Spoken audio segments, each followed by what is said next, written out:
Award-winning lawyer and activist Brittany Barnett has led the fight against draconian prison sentences that are the legacy of the war on drugs.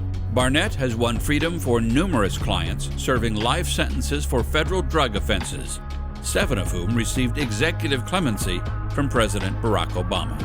Barnett's memoir, A Knock at Midnight, A Story of Hope, Justice, and Freedom, is a powerful story of courage and hope. Barnett shares not only her journey from corporate attorney to criminal justice crusader, but also the inspiring stories of many of her clients who represent the limitless resilience and potential of those buried alive by America's prison system. For today's conversation, Brittany Barnett is joined by Beth Hubner, professor in the Department of Criminology at the University of Missouri St. Louis. Hubner's principal interests include the collateral consequences of incarceration and racial and gender disparities in the criminal justice system.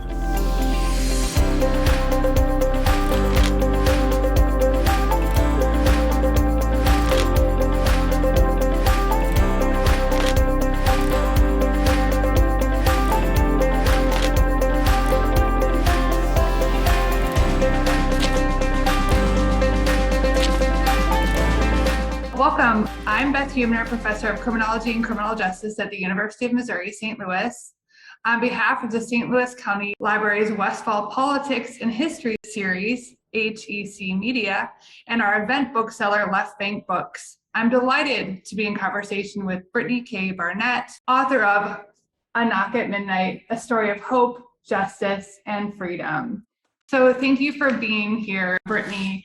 Your book is superb and moving. It details your life and the ways it has been influenced and changed because of mass incarceration. So you begin the book indicating that prisoner number 137461 was your mom. Can you just tell me a little bit about your upbringing and your desire to write this book? Yeah, well, thank you so much, Beth, for your kind words. Happy to be in conversation with you about it. I grew up in rural East Texas, Southern girl, very small community. I like to call it one of those doors wide open, windows unlocked pieces of rural East Texas. And I had a happy childhood. You know, I had a very close, extended family. My mother was very young when I was born. She was 18. And my sister and I, we knew nothing else. We knew we were loved and that we were loved unconditionally.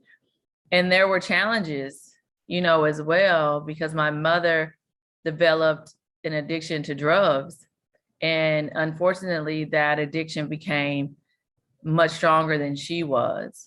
And so there was a lot of highs and lows throughout my mother's addiction with me growing up. And I'd always been pretty ambitious. I wanted to be a lawyer.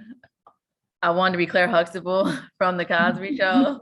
From like the first grade on, you know.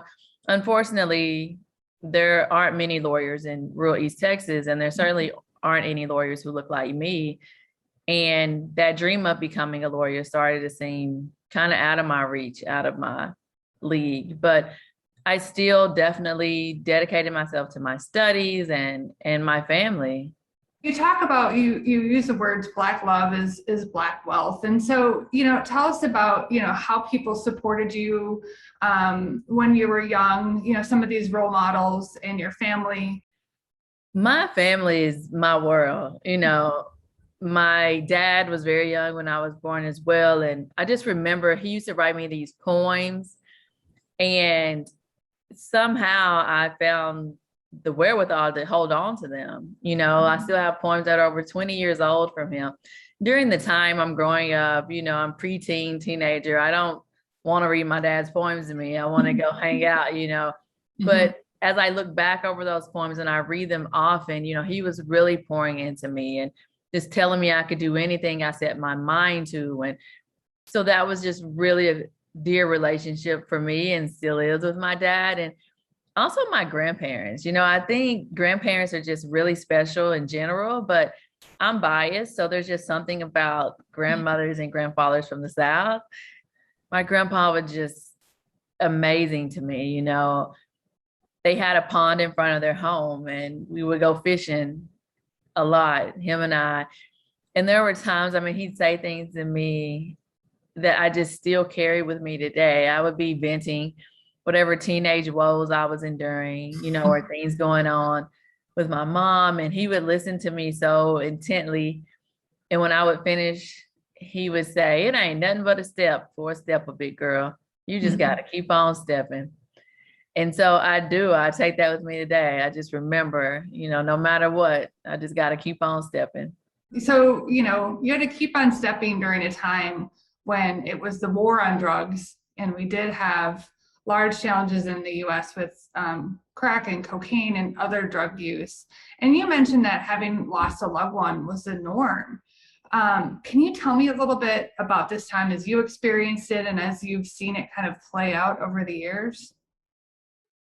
Definitely. I am an 80s baby, so I definitely grew up during the height of the war on drugs. And where I grew up, some form of involvement in drug culture, it definitely was the norm. You either knew someone selling drugs or you knew someone using drugs. And honestly, it wasn't much that we thought a whole lot about during that time. And there was a lot of conflicting messages and just things that we had to navigate during those times as programs like the DARE program or the Just Say No campaigns, were ramping up during this height of the war on drugs. And you have people coming in your schools that are telling you to just say no and kind of insinuating that people who fall victim to drug addiction are among the most morally corrupt of us, and then I'm trying to reconcile that with my mom, who I love dearly. And how do I not develop this resentment towards her for falling victim to addiction when we're taught these messages in school? So it was a very challenging time for me when I look back on it. I think I kept on stepping, for sure. But there was a lot that I was balancing within myself and my community. You said your mom was incarcerated. Like, how did that affect you and your desire to write this book? She was arrested, just underlying drug addiction that led to her arrest. And she was placed on probation. And unfortunately, she kept failing her drug test.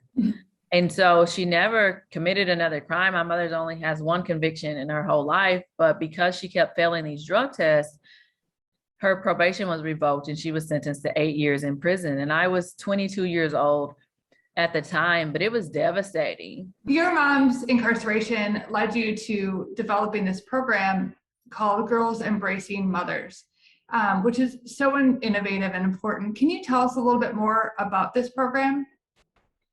Yes, my mother's incarceration really inspired me to help be a voice for other girls whose mothers were incarcerated. And so I founded Girls Embracing Mothers about 8 years ago. And that nonprofit, we work to empower young girls whose mothers are incarcerated, to empower them to break the cycle of incarceration and live successful lives with vision and purpose. And that program is just so near and dear to my heart. We've partnered with Texas Women's Prisons for the past 8 years, where we take a group of girls on the first Saturday of every single month to visit their moms. And instead of the 2 hours that the prison normally gives, we get 4 hours with the moms. We get to bring in food, to eat lunch with the moms, do art therapy.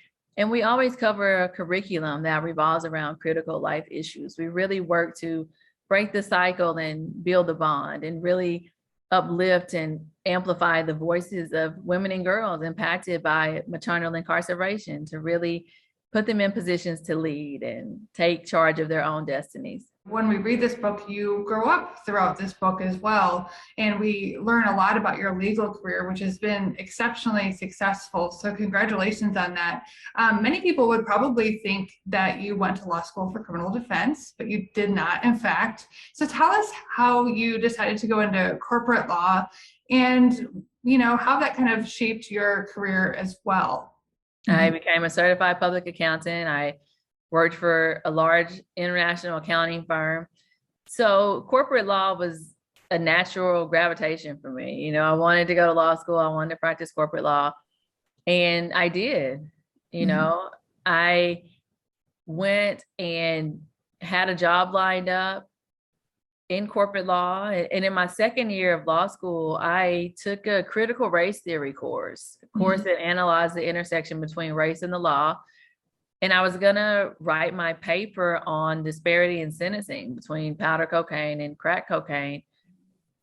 And in that course, I came across the case of a woman named Sharonda Jones. And Sharonda and her case, I mean, it just changed my life forever. Can you tell us a little bit about Sharonda Jones and how, you met her through this class and watched a video on her? Can you tell us a little about her case and how your relationship, which is very longstanding, how that developed? Sharonda Jones is such a beautiful soul. While I was taking the critical race theory course, I began to dig deeper into the drug laws, and I came across the 1986 Anti-Drug Abuse Act and how this law implemented mandatory minimums and this 100-to-1 ratio, sentencing disparity ratio between powder cocaine and crack cocaine. And what that means is a person could have 500 grams of powder cocaine. I could have only 5 grams of crack cocaine, and we were going to receive the same sentence in prison. And it's not lost on anyone now, and especially in the late 80s, more affluent white people were using powder cocaine, and crack cocaine was running rampant through communities of color. So this caused a hugely disproportionate impact of people of color, that where even today, 70% of people in federal prison for drug offenses are people of color. So I was discovering this punitive, harsh law and its racial impact. And I was writing about it in my paper, but I wanted to include more. I wanted to show the heartbeats. I wanted to show how real people were impacted by these laws. And so I did like a Google search one night in the law library, and Sharonda Jones's case popped up. And she was a Black daughter of the rural South like me, except I was in my second year of law school at SMU, and Sharonda Jones was serving her 10th year of a life without the possibility of parole sentence for a federal drug offense. Her very first conviction, felony or otherwise. And I knew I wanted to include her story in my paper, but I also just wanted to help. I wanted to help her in any way that I could. I wrote her a letter. I told her that I was a law student and I knew next to nothing about criminal law, but that I wanted to help her get out of prison. So for people who are listening who are not aware of the federal sentencing guidelines back then, this is such a key part of the book. Can you explain how those worked? Back then, the federal sentencing guidelines, they really just reduced the court to a mere calculator. It had a very mandatory nature. So based on how your sentence was calculated, taking into account your criminal history and the drug quantity, it would determine what your sentence should be. So there was no individualized assessment of the person in front of you. And because the sentencing guidelines were mandatory, it stripped judges of judicial discretion. And not to mention, when you look at the drug quantity in these cases, many of them were what we call ghost dope. And that means the drug quantity, one person in a conspiracy can be held accountable for the relevant conduct for the entire conspiracy, even for drugs they never seen, they never touched, they never knew about. And in Sharonda's case, there were no drugs whatsoever ever found on her. She never had any controlled buys, was never in possession of any large sums of money. Sharonda Jones was essentially a drug mule. She transported drugs on a few occasions between Dallas and Houston for 2 drug suppliers. And the most ironic part of Sharonda Jones's case was that the drug supplier, who had admitted to trafficking in hundreds of kilograms of cocaine, testified against her at her trial. And he pled guilty. She went to trial. She got life, and he was already out of prison by the time I came across Sharonda's case. So these sentencing guidelines at the time were very arbitrary in nature and very punitive. Can you tell me why people are still incarcerated on these drug crimes, even when the federal sentencing guidelines have changed? There has been a shift in the sentencing landscape as it relates to federal drug crimes, for sure. There's been progress. We have now where those federal sentencing guidelines are no longer mandatory. The 100-to-1 sentencing disparity is now 18-to-1. So we're making progress for sure. But one of the things I found as I was working on cases like Sharonda is even with this progress, many of these reforms are not made retroactive. Mm-hmm. So that means we have people serving life sentences today under yesterday's drug laws. And I don't understand it, because if the law is wrong today, it was wrong yesterday. Mm-hmm. And so we have this matter of convenience and compromise. You know, you're trying to compromise with both parties in Congress to come up with a solution that everyone can agree on. You have this convenience where you don't want to overburden the courts, but freedom should not be a matter of convenience and compromise. You know, there's absolutely nothing more urgent than freedom. And so it's very troubling to me that many of these reforms are not made retroactive. Can you tell me a little bit more about what clemency is and kind of the role of President Barack Obama being elected and how you kind of shifted your role down this clemency path and worked with many clients? Clemency to me is where justice meets mercy. Mm-hmm. It is an exclusive power granted to the President of the United States through the Constitution, and it's granted to state governors through state constitutions. Mm-hmm. It really is a chance for the president to restore a sense of fairness that's supposed to be at the heart of the criminal legal system. Mm-hmm. And as I began to work on Sharonda's case, and I get so excited because the laws were changing, and then I hit a corner because it wasn't retroactive. Then another law would change and we would get excited, but it wasn't retroactive. And I began to truly realize that we had exhausted every single remedy we could in the court for Sharonda. And her only chance of freedom was going to be executive clemency from the President of the United States, which was President Obama at the time. It was really the last straw. And I graduated law school. You know, I did go on to practice corporate law and began to take on other cases pro bono. So I would be working on multi-million-dollar deals by day and by night, just trying to figure out the solution, trying to find this key for Sharonda's freedom and others. And clemency was really it. And it was really, for me, just a chance to really show the heartbeat of my client on the page. I like to say I was doing clemency before clemency was cool. You know, once I did file a clemency petition for Sharonda and my other client, Donald Clark, who was serving 35 years as a first-time drug offense, I saw that President Obama's administration seemed to get more interested in these issues, and he announced his clemency initiative, historic initiative that was going to prioritize clemency for people like Sharonda, who were serving these draconian sentences under these outdated federal drug laws. And once he announced his initiative, I filed a supplement for Sharonda. Like, she meets the criteria, and I went through all the legalese and walked it down. And then it just began the waiting process, you know, of, is Sharonda Jones going to be free? This is our last bite at the apple. So you were able to secure a clemency for her.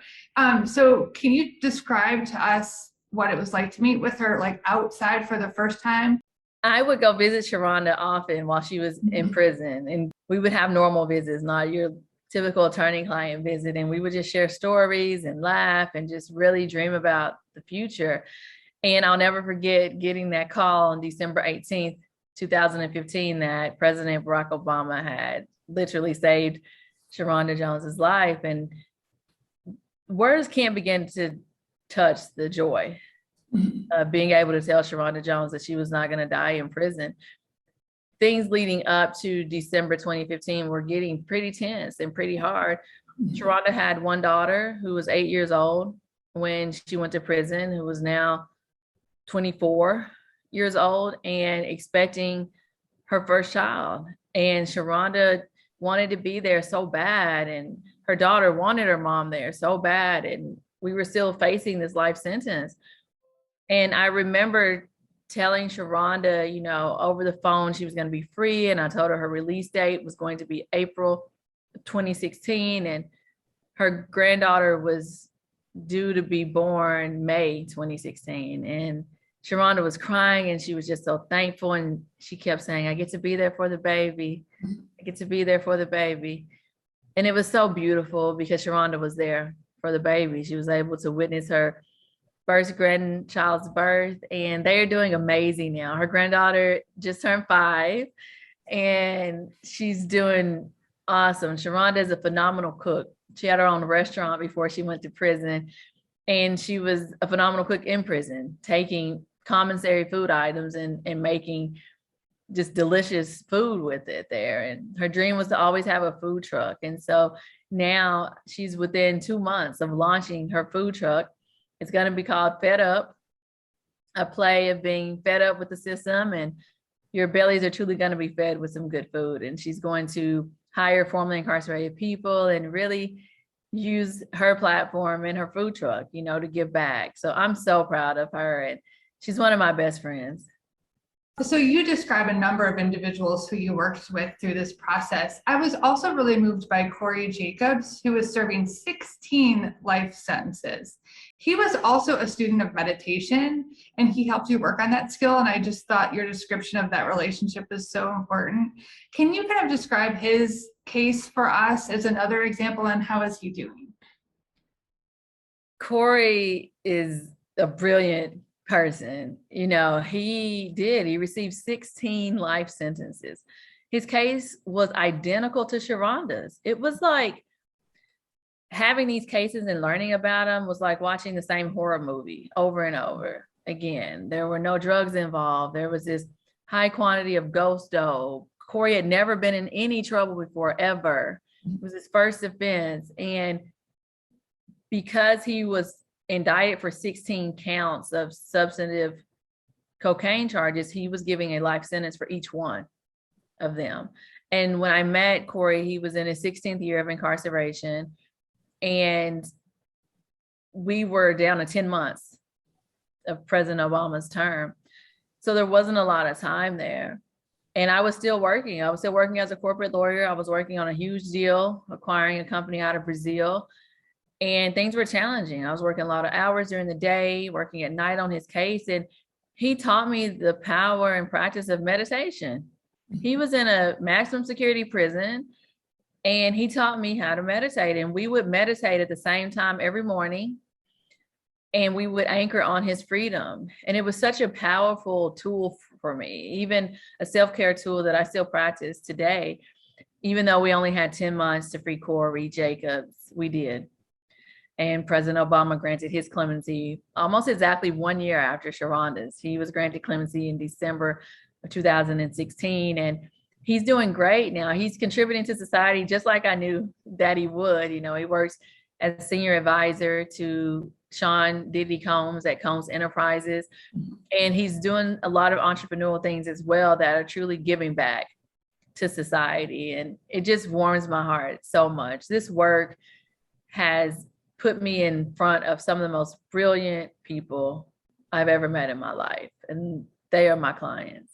Where are you taking your important work? You've obviously went through a whole nother administration, the Trump administration. We're now on to Biden.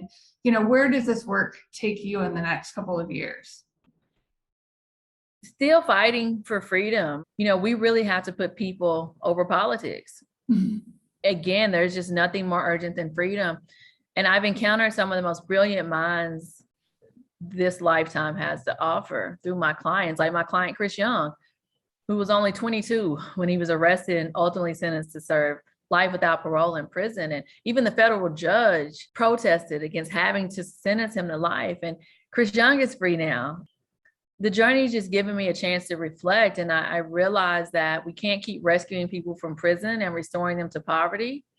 So I'm holding this vision of sustainable liberation. How do we create sustainable liberation for people? And so that's what I'll really be focusing on over the next few years is economic liberation, equity, and continuing as well to ensure that we encourage and include justice impacted people, entrepreneurs, making sure they have access to resources and capital, like Sharonda's food truck or Chris Young's tech app that he's working on, being inclusive in that. And, also just still working to get people free through the Buried Alive Project, which is a nonprofit organization I actually co-founded with Sharonda and Corey. And we work to free people who are buried alive under these drug laws. And to date, we've helped free over 50 men and women.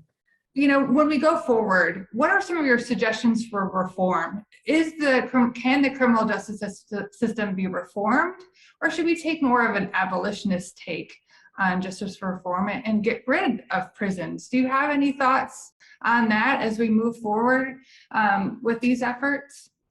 The criminal legal system is flawed in its design. Transformation is what we need. And to do that, we have to completely reimagine what justice looks like in this country.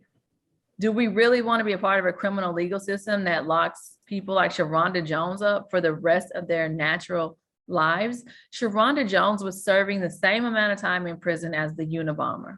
Mm-hmm. And as we reimagine justice in this country, we have to remember that taxpayers spend $80 billion a year on incarceration, $80 billion. And reimagining what it would look like if we reallocated those funds to education, to healthcare, to mental health services, to job training, to providing grants for justice impacted entrepreneurs. We really have to just fully embrace humanity, and believe in the power of redemption, because our criminal legal system as it stands and mass incarceration, it's suffocating mass potential and human ingenuity that this nation needs to thrive. It has been such an honor to chat with you. Do you have a last word, for people who maybe this is their first exposure to mass incarceration, or they've never had a loved one who is incarcerated? What's the last word that you can leave them with? The last word I would leave people with is knowing, as Dr. Martin Luther King Jr. says, whatever affects one of us directly affects us all indirectly. And we really have to know that and be able to do the work. And because the criminal legal system needs so much work, it can be overwhelming, of how can I help this massive issue? And I just remember words from my father when I was pondering whether or not to leave corporate law, to really follow my passion. I didn't know if I should take this leap of faith or not. And he said, Brittany, quit worrying about the challenges and imagine the possibilities instead. And that's what I would tell anyone who's wanting to do anything to get involved. It's just to imagine the possibilities of a world where justice and equity are at its core. Well, thank you so much for joining us. Your book is so important, and I hope that this can get into the hands of as many people and policymakers and legislators as possible. So thank you so much again. Thank you so much, Beth. I really appreciate it. I scrolled down to find the text of A Knock at Midnight, a sermon by Dr. Martin Luther King Jr., with a note from Corey Jacobs telling me to find the audio online so I could be nourished by King himself. I plugged in my headphones. In the sermon, King uses the parable of the neighbor who knocks upon his friend's door at midnight, seeking 3 loaves to feed a hungry traveler. The man's need is great. King reminds us, because the loaves of bread he seeks are spiritual loaves, the bread of faith, the bread of hope, and the bread of love. The man's friend refuses him. Do not bother me. The door is now shut, his friend says, and my children are with me in bed. I cannot get up and give you anything. In his tremendous tenor, his voice rolling with the calm power and depth of the sea, King explains that the man continues to persistently knock. He will not be denied.